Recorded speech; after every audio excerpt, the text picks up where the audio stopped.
Hi! I just want you to remind a historic moment అనమాట. 2017 నుంచి 2019లో south కొరియాలో 4B moment అనేది జరిగింది. సో, ఇందులో 4 నోస్ ఉంటాయి. No date with men, no sex with men, no marriage with men, no child birth. So, ఈ moment ఎందుకు arise అయింది అంటే ఉమెన్ పట్ల sexual harassments and gender discrimination వల్ల అరైజ్ అయింది.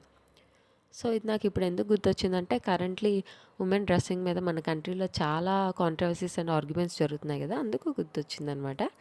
సో, వీటన్నిటి మిడిల్లో ఒక పర్సన్ ఒక రిమార్క్ చేశాడు. ఏంటి అంటే, if rape is inevitable just enjoy it by lying down అంట. ఇన్ కేస్ మనం రేప్ నుండి తప్పించుకోలేకపోతే మనం జస్ట్ ఎంజాయ్ చేయాలంట. How disgusting.